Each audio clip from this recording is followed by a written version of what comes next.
Hi everyone, it's Linnea for LDRS Creative. Today we're going to look at the Holiday Floral 6x8 stamp set and the coordinating dies. This is a really versatile stamp set and the dies are even more versatile. You can see here on the back of the packaging, each of these images, this little sprig as well as the tree, is a 4-step stamped image. You're going to use 2 colors for the leaves and 2 colors for the flowers.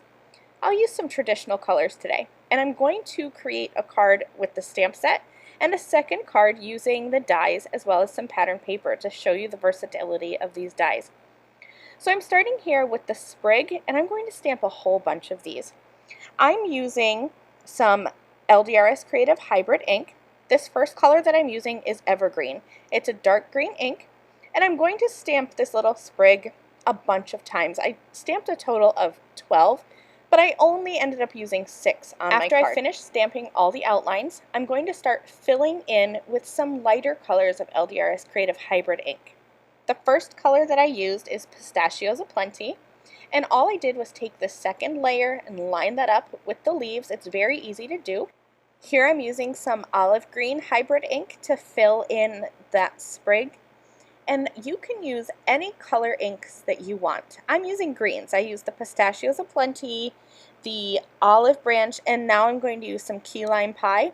But I think filling in with some blues or turquoises would be really pretty for a non-traditional holiday card. Even pinks for the leaves would be very pretty.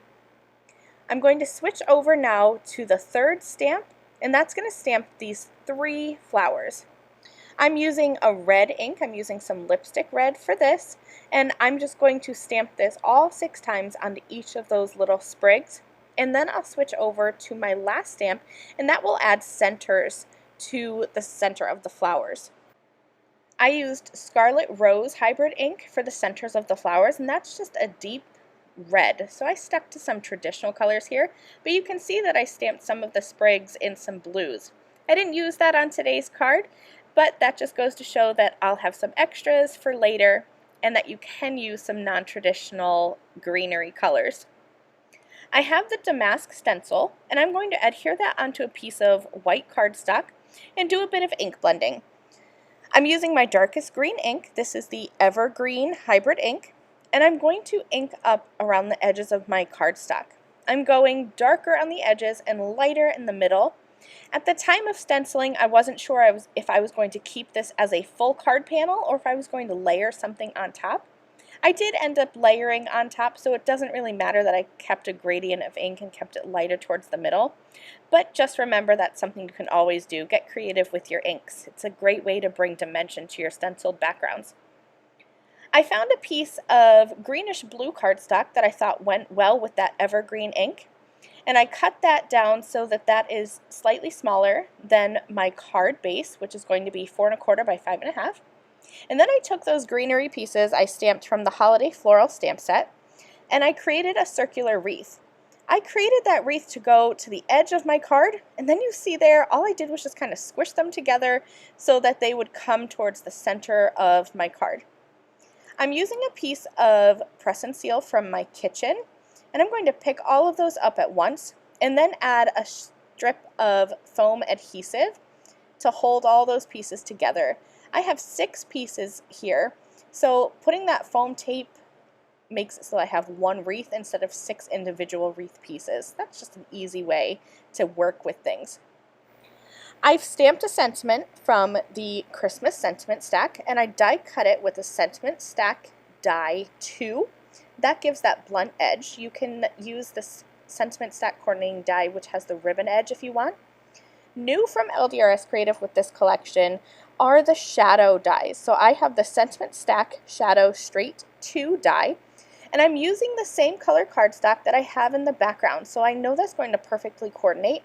And check out how this gives the perfect shadow to my sentiment strip. I absolutely love these shadow dies, and these shadow dies are available in the sentiment 2 die that I'm using here, as well as the original sentiment shape with the flagged banner edge, and then the wave die as well. Alrighty, I'm going to move on and just use the Holiday Floral dies. for a card. I love that these dies not only cut out the tree image that you can stamp just like that sprig, but you can use the dies on their own. I have the McKenna 12 by 12 paper pack, and I'm picking out just a few of the patterns. Check out how these dies layer together.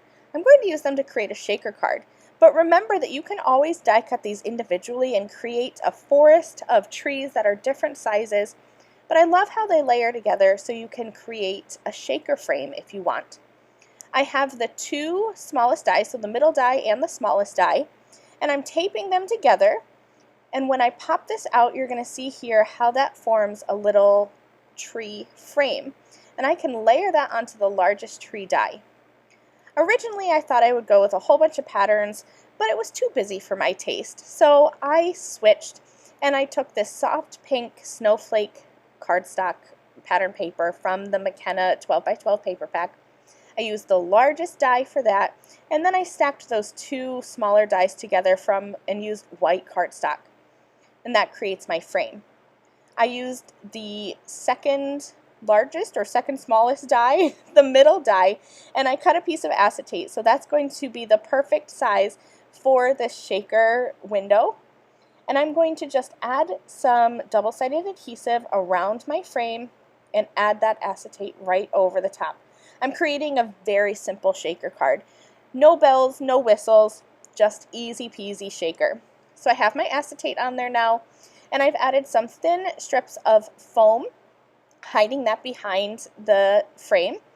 I'm using my anti-static powder tool. This is the biggest tip I can give when you're creating shaker cards. I like to add some of that powder around the inner edge of the foam tape. If you've ever felt the inside edge of foam tape, there's always that little bit of stickiness there, and your sequins are going to hold on to that. I like my sequins to really move around in my shaker, so I added that powder, and that's going to help my sequins not stick to my shaker foam tape, and it's going to be able to move around a bit easier. I added some sequins down, and now check out how those sequins move around. They're just so pretty.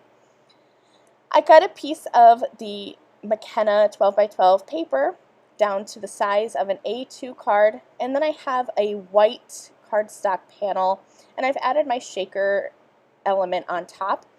I have another sentiment strip from the Christmas sentiment stack, as well as I use the sentiment stack shadow straight 2 die with some pink cardstock. So I have 2 cards that coordinate, and they are both made with the Holiday Floral stamps and dies. Totally different feel to each of these cards. I love how versatile this set is, and I hope that you do too. That's it for me today. Thanks so much for watching. I'll see you again very soon. Bye.